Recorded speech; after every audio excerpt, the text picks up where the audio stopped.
What do you say, everybody? Welcome to the next round, last call with Jake Coker. I'm Mick Gillespie. We're going to talk about Bama's five-star QB, and I'll tell you what, they're building another just incredible QB room when you look at all of the talent they have in that position. Keep getting better. And we're going to talk about, well, the mullet toss, which took place last Saturday at the Flora-Bama, and a huge upset took place there. We'll get into that as well. Hey, we're brought to you by Pearl River Resort, Philadelphia, Mississippi, the Azaleas, the Oaks, two amazing golf courses at Dancing Rabbit. Let's go.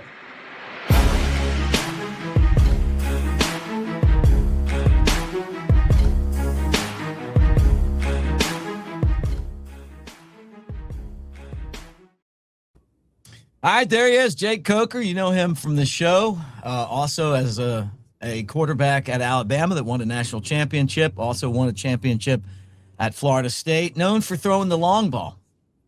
Deep pass Coker. Guy that when you think of this guy, you know, like bombs away. Our Darius Stewart would know that. Did you throw him the Calvin Ridley? Did he catch some of your touchdown passes? Yep. He did? I bet they were great balls, too. You just tell them to keep going deep, didn't you? It's like they turn around and you'd give them the just keep on going. What's the furthest you ever threw a football in the air? I already know where we're going with this. I was playing the part of Mick Gillespie on Saturday. No. I'm just asking. Can we just talk a little football here? What's the deepest pass that you ever threw? Like when in a game? Yeah, yes, in a game and then in practice. Give me both because I think they're both significant here. Because you were kind of known for having a strong arm, right? Big guy. Strong. You worked out hard.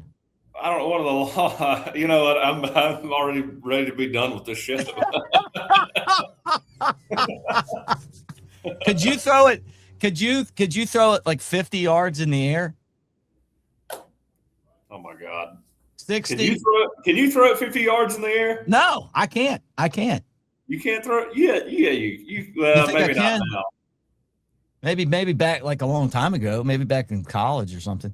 What about, well, I don't even know what connotates a really, really deep pass in the air, right? Is it 70 yards? Is that too far? I mean, what are we talking about? I would say a strong-armed quarterback in college probably throws it 65-ish. Okay, so that is a good pass right there. And so I mean, and you were known for that, those deep balls, and took down Clemson. I've hit the 70-yard mark. The furthest I ever threw one was I was just messing around in Tallahassee after a walkthrough or something, or maybe it was over the summer. But I had a strong tailwind, and I just tried to launch it as far as I could, and it now again, this is like mullet toss with the wind behind you. You know, I mean, they don't count field goals in the NFL with certain wind speeds, for records at least. But I threw 182 with the wind way. Wow. I mean, like a strong wind behind me. Just caught it perfect ball. Everything perfect. And the only reason I remember that is because it was a day where the wind was behind us and we were just playing around, seeing how far I could throw, and we'd, count it off. Yeah. But that's not in no way is that even accurate. Yeah. I'd say, I mean, if I got everything into it, perfect spiral, perfect everything, I'd say probably around 72 would be the average max with no wind. That'd be a good throw. Mm-hmm. Well, Alabama signed, not signed, but not anymore though. Right now, it'd probably be the perfect throw for me. Now would probably be low 60s if I had to guess. It's definitely decreasing. Paul Register asked me if I wanted to come. Redo my mullet toss on Sunday because of how shitty it was Saturday. That was nice. Hey, I wasn't even going to bring that up. I was actually going to talk about Elijah Haven, the 5-star quarterback, top-ranked quarterback in the 2027 recruiting class that committed to Alabama from the Dunham School in Baton Rouge, Louisiana.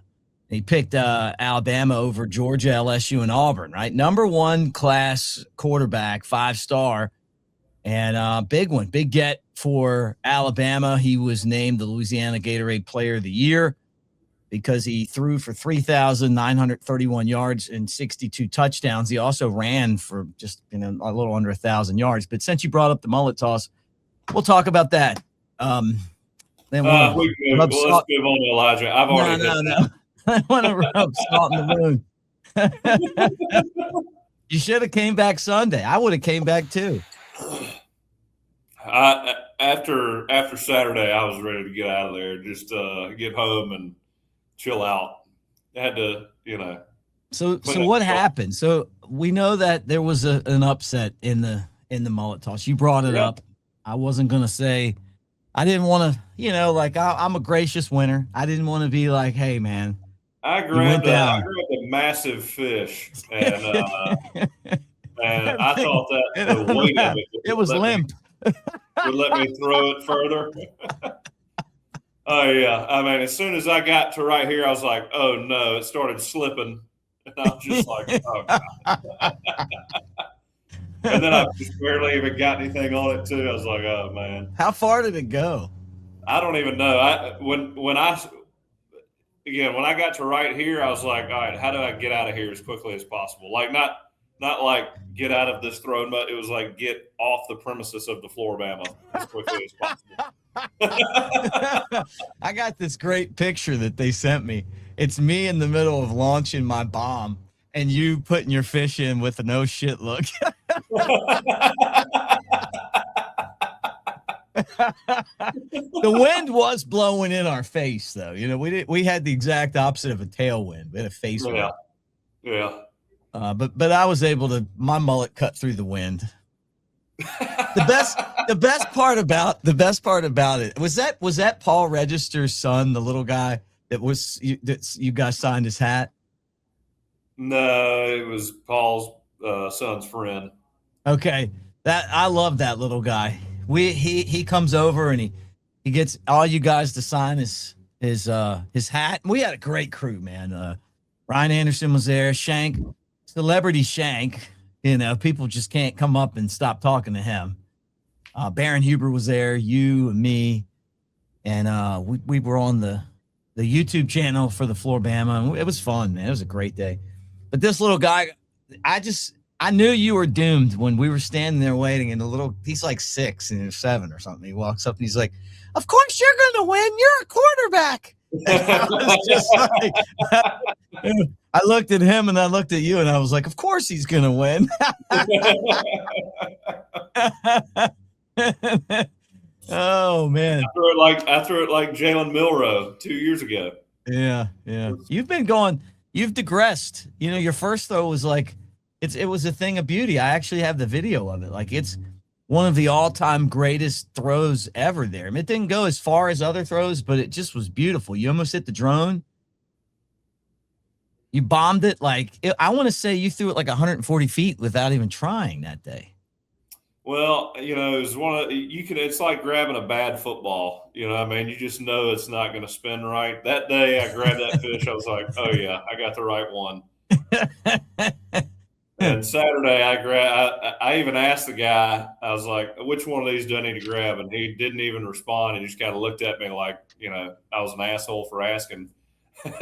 And right then I knew, I was like, okay, I just need to throw and get out of here. Yeah.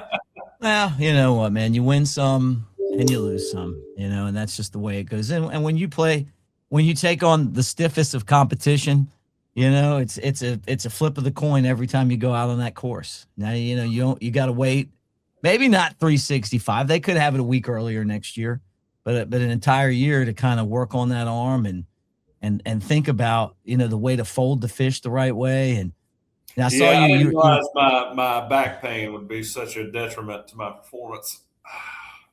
Yeah. I loved it when you told that kid that you used to be able to throw a football a quarter mile. You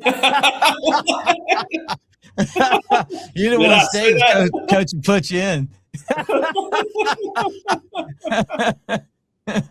What a bunch of characters at the mullet toss too, man. You know what amazes me about it is that there's so many people from all over the world that come, or well over the country. You know, like we ran into people from like the Dakotas and Washington and California. Like it wasn't just like a lot of people from around here, but wow.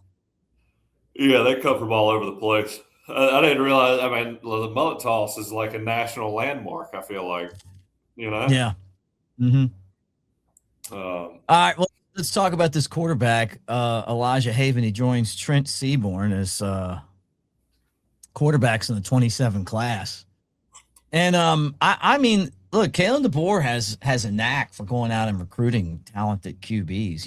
And the thing to me is the track record that Alabama has. Like, you may be not, you may be in a lot of competition to get on the field, but if you stick it out, good things happen. I mean, you look at all these guys that have been first round picks, and I think you and I both. I know I said it, and I'm pretty sure you were with me on this. That we both thought that Ty Simpson was going to be drafted a lot earlier than the predictions, and we were both right. 13th. Yeah. I mean, wait. Again, there's not too many quarterbacks that come out that have the accuracy and the anticipation, the brain that he's got. I mean, he's NFL ready right now, and if you put him in the right situation with good players, you're not gambling with him. And he's not the kind of guy that if he gets drafted by the Rams is going to have to, absolutely carry a team. I mean, the quarterback at times is always going to have to carry his team, but it's not like, I mean, not an NFL comparison, but a college comparison. It's not like Cam Newton at Auburn, where they're just he basically makes the team. I mean, he's going to have good players around him in LA, and he's just got to have the brain to get it to the right guys and do what Sean McVay has drawn up on the board, and that's what you're going to get. I mean, again, he's as accurate as any quarterback out there. He's smarter, got better football brain than just about any other quarterback in the draft. I don't see. I mean, I haven't watched Mendoza as much in those meetings, but you're going to be hard pressed to find a guy who's as advanced as he is, and that's what you want in the NFL. I mean, it's a Drew Brees type, to me at least. Drew Brees, the Peyton Manning types, Tom Brady types. I mean, just very, very Matthew Stafford, mentally advanced. To me the athleticism, you can't take athleticism and dominate the NFL like you can in college. You got to have that guy who has a real clear understanding of the game plan and what the coaches want. So you got a gold mine to me in Ty Simpson, especially with the Rams. The only thing I hate for him is he's going to be paying 50 to 60% of that money he's going to get in taxes. That's the only. Yeah, get ready. Yeah. Yep. But think about love that, the pick, love the fit. Great for him, man. Good guy. Couldn't happen to a better guy. So he definitely earned it. He earned it. He took the old school route, stuck it out. I mean, we talked about the potential of him leaving after 1 year, and basically due to his mentality and winning with his mind, and that's exactly what he did. Impressed a lot of people, and I knew when the draft came around, it would be weird because he was hurt so much during the year. But man, in his prime Ty Simpson, when he's not hurt, is a dangerous guy. Yeah, well, you give him a running game, and have and throughout Kalen DeBoer and Ryan Grubb's career in the college game, I mean, you look at the quarterbacks that they've had. They find ways to make them perform well, and they teach quarterbacks how to play quarterback. Ryan Grubb's been in the NFL. He's got a great football mind. I mean, again, we can talk about the run game all we want to talk about it. I mean, it's obvious that has to get better. But again, when you talk about teaching quarterbacks how to play the position, how to get the offensive line and the running backs on the same page, blocking different fronts and pressures, concepts and getting guys open, being creative in crucial downs and distances. Ryan Grubb's he's a great mind, and so is Kalen DeBoer. And if you come play quarterback at Alabama, you're going to learn how to play the position. You're going to be able to play at a high level. The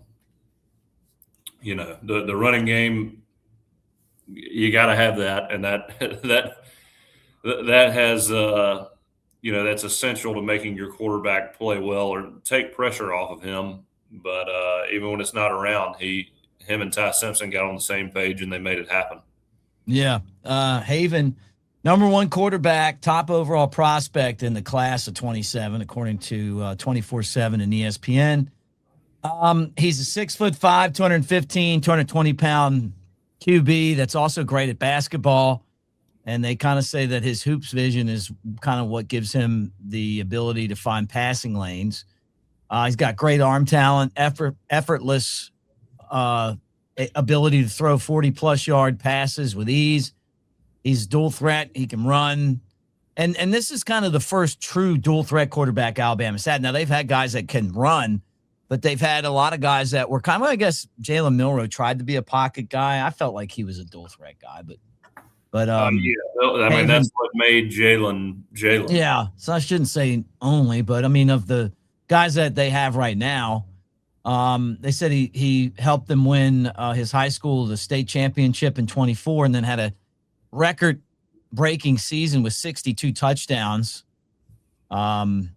73 total when you talk about his running in 25, right?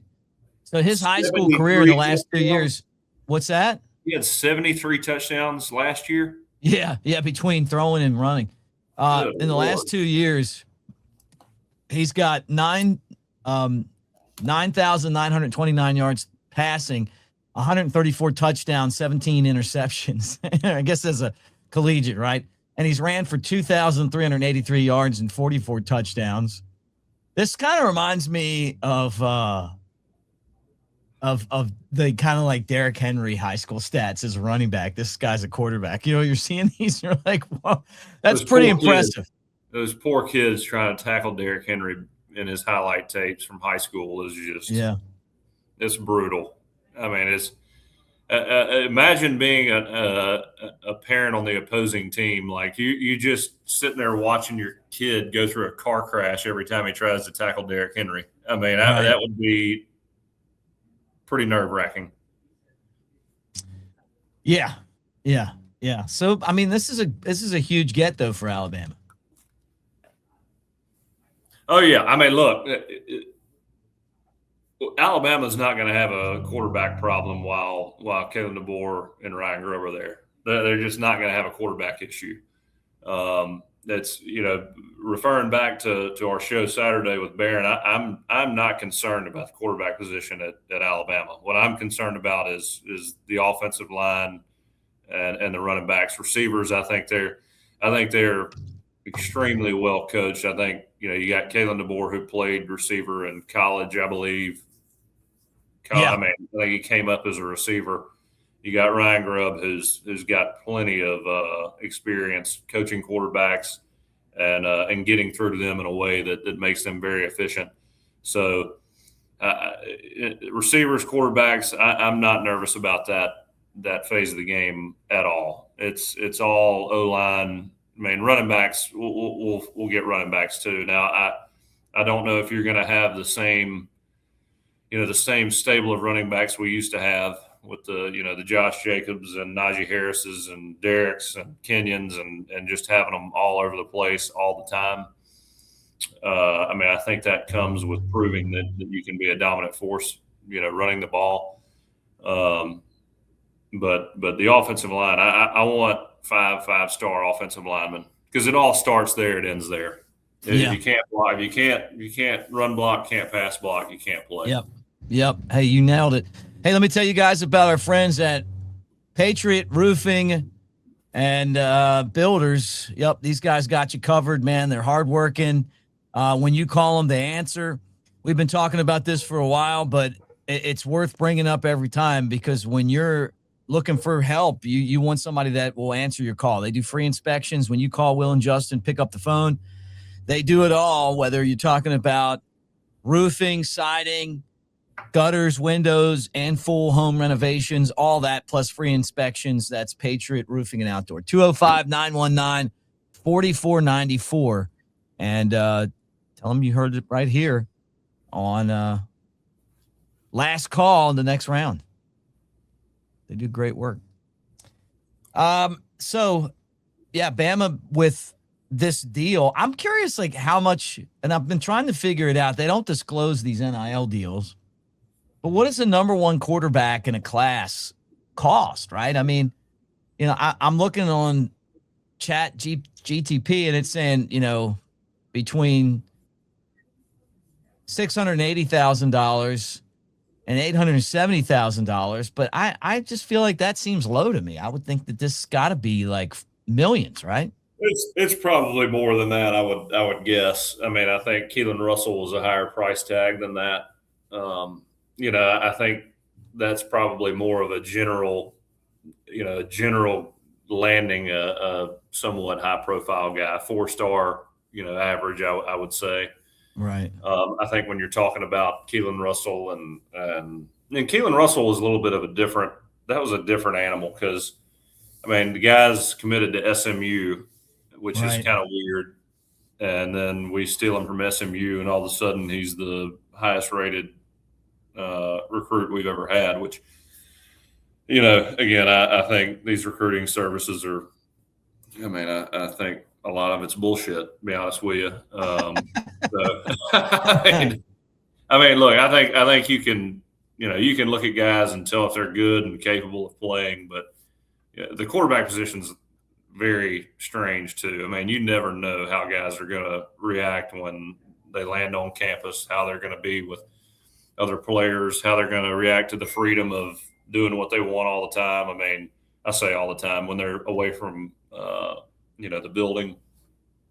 And like I said, Keelan Russell is like all of a sudden he commits to Alabama and he's the biggest recruit in the country. And I think a lot of that is deserving. I mean, I've seen him throw the ball. I've seen him, make a lot of plays in practice that most guys can't make. And so, he's definitely up there. But, this kid, I think he's already signed a deal with EA Sports. I think he's the first high schooler to ever do that and secure a NIL deal before stepping foot on campus with EA Sports. So, I think the price tag for a guy like this who's got this much national attention is going to be greater than 600, 800K. I just don't see how that's the ceiling for him coming out of high school. Yeah. What's a good thing? Having said that, and again, one of the reasons, and I agree with Courtney Morgan, is there should be a cap on these high school kids. I mean, you don't know what you're stepping into. There's a cap in the NFL. Why is there not a cap for an 18, 17-year-old, completely unproven product. I mean, high school, I got it. Those stats are great, but who knows? I don't know who he's playing against. It could be the greatest high school competition ever, and that's great. But wasn't it weird that Lane Kiffin would take that job, and that wouldn't be like the first guy that he would make sure they got, just because of perception? I don't know. I mean, I agree, but you also, some kids are just completely dead set on certain schools, and it's just not going to happen. I know. Ryan Williams was Kalen DeBoer's Ryan Williams. We had to have Ryan. Set the tone and make sure we held on to him and keep that class strong. And they've done a great job out of high school. The high school recruiting is not my fear with Alabama and this coaching staff. My fear is the transfer portal. Right. And again, I don't know if if it's Nick Saban there or Kalen DeBoer there, I don't know if you can hold on to some of these guys. Again, it's a money issue. We've talked about that too much. Right.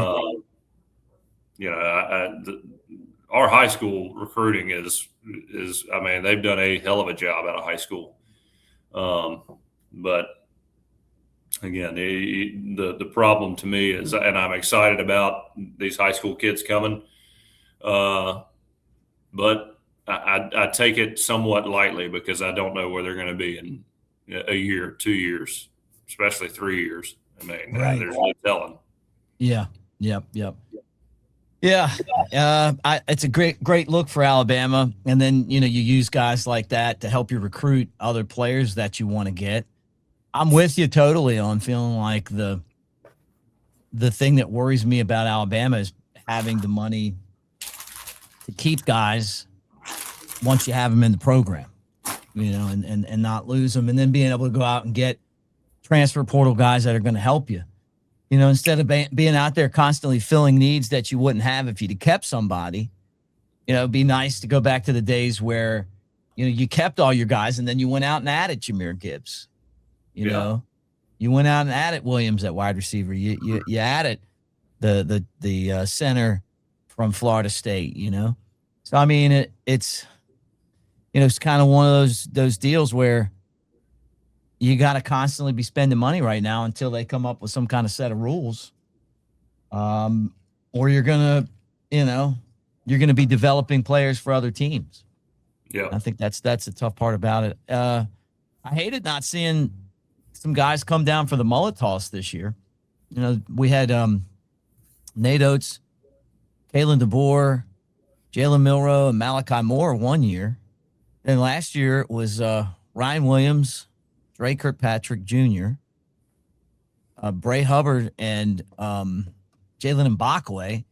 And this year, nobody. Well, it was alumni. You guys were there. But, I mean, it was cool to kind of have those current guys. Yeah, I mean, we had wrestler Austin Theory. Did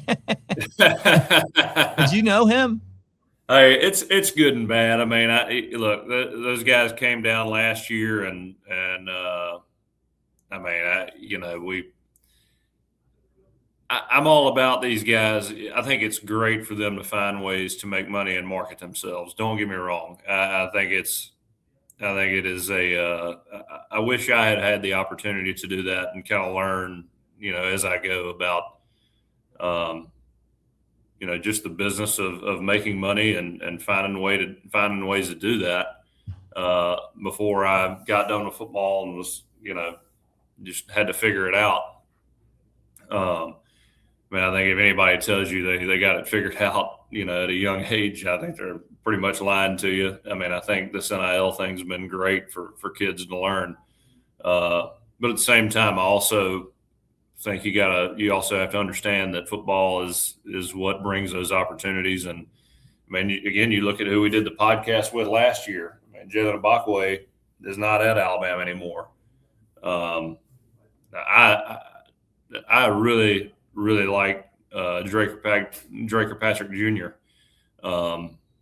I think he's a good kid. I think he, just had a royal screw up last year, and I think it's good that Kalen DeBoer kind of. I mean, he punished him, suspended him, but I also think there's something to, taking those guys under your wing and being like, hey, we got to get this shit together. You know what I mean? Yeah.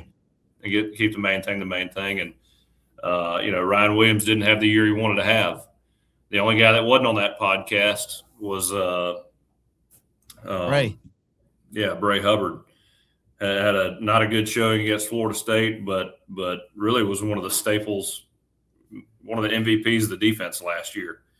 And so while I love seeing those guys, and I think it's great they've got this opportunity, I also think, we got to keep this thing between the lines and do it the right way while we maintain the fact that football is the priority here, and that's giving you the opportunity to make money in NIL.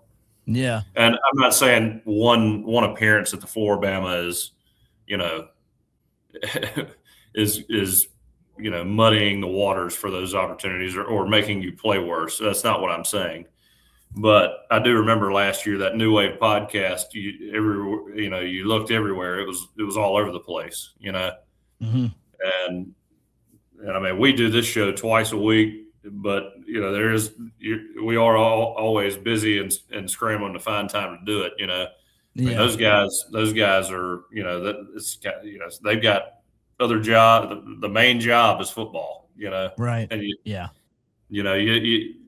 I'd be focusing on that 100% and doing what I can on the side, just understanding what the golden goose is.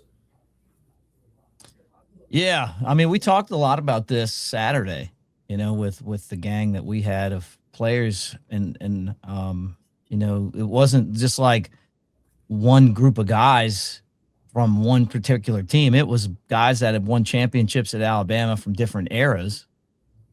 And I think I would say that it's a fair concern that a lot of the alumni are a little concerned about the toughness that Alabama has right now.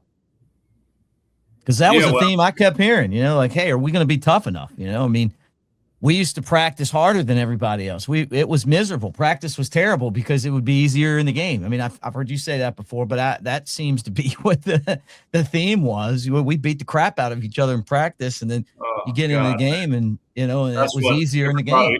Again, I had a black jersey, so I mean, still be worn out at the end of a practice. I mean, nobody was just relaxing at practice. But I know everybody talks about bye week. You got a week of rest. No, bye weeks sucked because you went back to camp practices, good on good, nonstop. I mean, back to everybody hating each other, because it was so physical and demanding and competitive. The cycle never ended, and guys took it very personally when they got beat. It was you didn't want to get embarrassed. You wanted to be the dog in your room, I guess, and dominate the other side. And it was a really competitive locker room, and that's what I want to see. Again, when we talked about Florida State last year,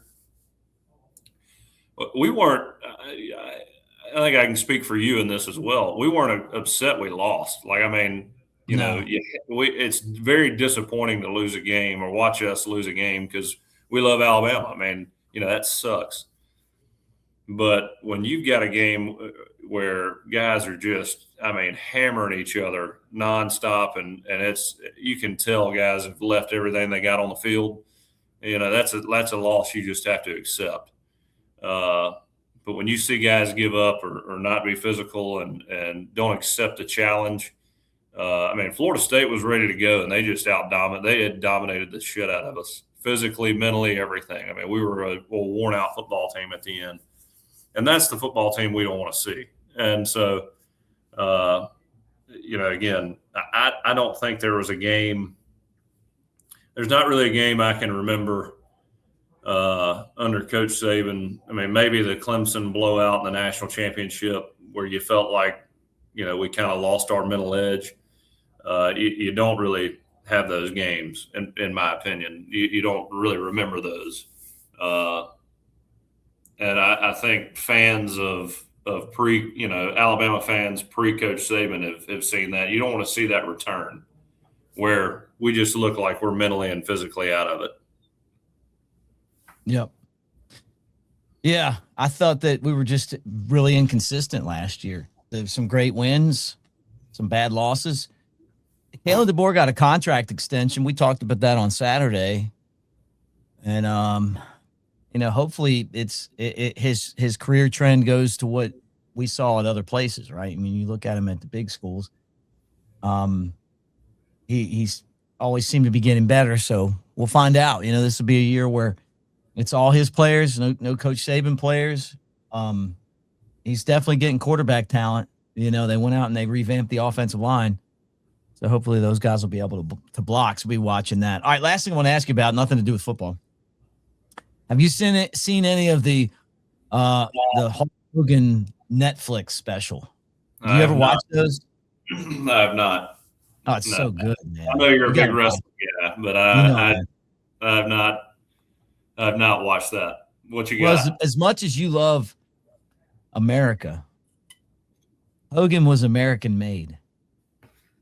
It's great. Yeah. It's great. You got to watch it, dude. It's so good. Like, and it goes back through. Like, I haven't watched the whole thing. I watched the first 2 installments, and I'm like, man, I don't even want to watch anymore because I kind of want to save it. I almost started it last night. It's good. Really good. Yeah. Well, what's stuck out to you? What's been your first takeaway was I have always been a super fan. My sister has been watching it back where I'm from, and she was like reminding me because I had the wrestling dolls, and when we were kids, that was my favorite toys. They were these rubber wrestling guys, and with that said, let me throw a shout out to my guy talking about wrestling. Right there with me is my guy Keith at Residence Inn by Marriott Ocean City, not too far from where I grew up. And that's a beautiful place, back to back coastal style hotel of the year. You're talking about the boardwalk, secrets, great seafood restaurants, beautiful sunsets. Get the boat, go out on the water, do some crabbing, some fishing, and relax right there in that beautiful hotel. I got to get out there this summer, man. I just got to do it. And you guys need to do it with me. Keith will take care of you. Residence Inn by Marriott. Next Round did their show there. Jim Dunaway loved it, thought it was huge. They ran into people there. It's just great. But I had these wrestling toys, and I had the ring, and I got Hogan came in a 2-pack with Hillbilly Jim, and then I had Nikolai Volkov and the Iron Sheik, and then those were what I got, man. Tito Santana, Superfly Jimmy Snuka. I got Macho Man, Randy Savage. I mean, I loved them. I had so many that like I put them all in the ring, and it was like a battle royal. There were so many guys in there. But what surprised me is I saw that show Hogan Knows Best. I didn't realize when his wife was young how attractive she was. Like that was the first thing, because it was like back when it was like pictures and videos when. Because she ran off with her son's friend. And that's how things ended for her and Hogan. And who knows why? But I mean, but I couldn't believe it. I mean, she was absolutely a beauty. And then they took you through him having his kids when Brett was alive. Big sexy Elmo. Him and I both loved Hogan. I guess if it can happen to Hogan, it can happen to anybody. It can happen to anybody. We used to talk about going to Clearwater Beach and going to the they have like a karaoke. Nick Hogan runs it, but his dad would be there. And so after Brett died, I went anyway, and just to check it out. Had a beer at that place because we talked about doing it, like going to the Hogan store, and I had a autograph picture, like a 16 by 12 by 16 picture I could have got for $100, and I'm like, I don't really have any wall space for it, man. I wish I would have got that picture now. But I loved him. It's hard to believe he's dead. It's crazy, man. And then I've enjoyed that, and I know LT talks a lot about like TV shows. I don't watch a whole lot of television. I mean, because I'm traveling, I'm broadcasting baseball, and then I have to watch the Cubs every day, which I love doing anyway. But I came up when Stone Cold was the guy. Right. But the other wrestling was the NWO. I mean, you remember those guys, or was that after your time? I mean, the WCW and the WWF it was that, I guess, rivalry between those two. Yeah. And you watched WWF. Yeah, because Goldberg was in the WCW. Right. Yeah, I watched WWF. I watched both of them. I liked them both, but I was an NWO guy. I have a NWO license plate right there behind me. See it? That was on my green Bronco at Alabama when I was in college. People would honk at me and give me the Too sweet. Too sweet. For life. Yeah. So anyway, yeah, it's pretty, but worth checking out. You need to check it out and bring to the table if there's anything that you liked watching that you need to tell me about. But anyhow, well, look, brother, good show as always. Better luck next year down at the mullet toss. I know you had the bad back and you were drunk and the wind was blowing in your face and you had sand on your fingers and you were nervous because your family was there watching and all that played into it. Yeah, I'll do better next year. It would be hard to do worse. That's for sure. The good thing is like next year I want to beat you after you throw your best throw. Like that's my next goal. Like it's not just I want you to throw a bomb and then me come behind you and just I don't need to beat you by a lot like this year. I'll just beat you by a little bit and be happy. Well, hey, we were walking back and I was taking my daughter swimming and my oldest was like, "Daddy, did you win?" I said, "Yep, I won."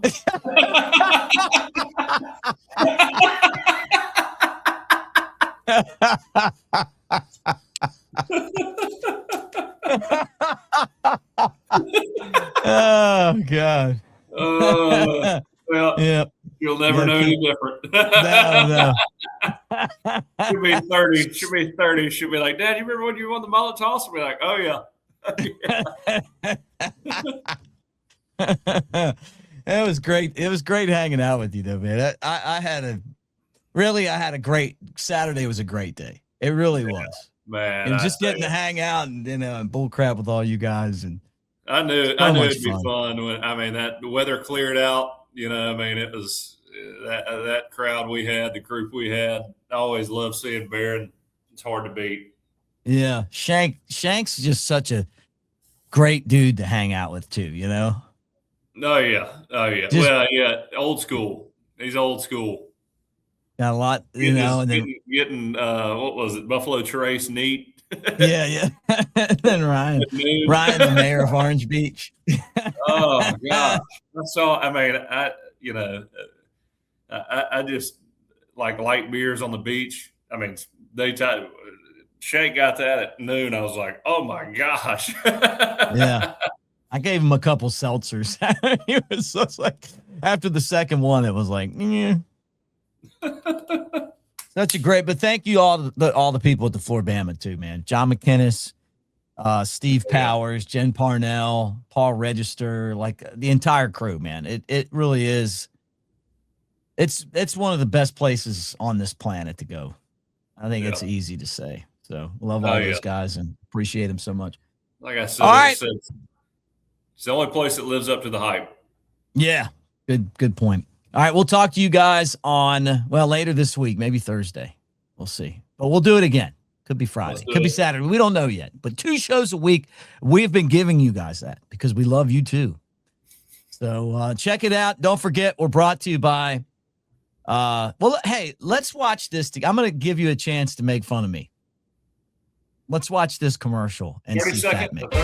On today's show, 2 legends call their own plays at Pearl River Resort. Wow, Jake's first throw scores. And Steve's got the crowd pumped. They're absolutely rolling. 'Cause I don't have to be me till Monday, Friday, Saturday, These 2 still got game. Come call your own plays at Pearl River Resort. Let's roll. I don't have to be me till Monday. So you want to know where Fat Fun Mick went? That 4-second clip. Man, that Mick wouldn't have beat me in the mullet toss. No, man. I'll tell you, like I'm getting off here, getting ready to get back at it again. When I have time, I did 5-mile run yesterday, and and went to the gym too. So it's really at this age, it's just finding the time to do it, because we're so busy. Yeah, but that commercial changed my life. Good. Good. It resulted in a mullet toss win. All right, look, guys, we are brought to you by Pearl River Resort. We're going to be there soon. As always, starting to plan our next remote there, but we want you guys to come out. Dancing Rabbit Golf Course is the Augusta you could play. Really is amazing. 2 awesome golf courses, the Azaleas, the Oaks. Go over there, hit the ball around, play your golf, go into the clubhouse. Great food in there. The actual clubhouse shop's awesome. And if you want to, you can even stay in the clubhouse. They've got rooms in there. It comes with a golf cart. And we've done that many times at Dancing Rabbit. Love it. You can golf cart over to Silver Star, hit Philip M. Steakhouse. Oh, wait a second. Wait 1 second. We had a little wager on this mullet toss, didn't we? All right, I gotta go. I forgot. Philip M. Steakhouse, buddy. Yep. Even better, guys. Even better.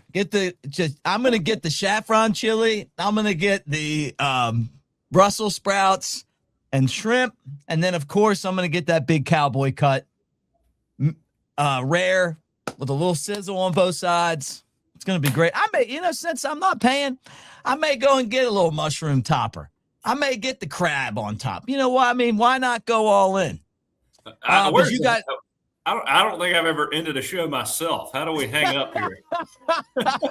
You guys can do that. The slots there are amazing. Both casinos have that. There's a skywalk to get from one to the other. They got the Mom and Them's restaurant, the Circle Bar. They got comedy and music acts constantly. And then also Geyser Falls, the water park for the summertime. Could not be a better place to take the family.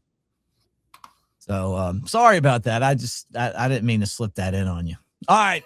Roll Tide, everybody. Roll Tide. So, Jake, let's break down some game tape.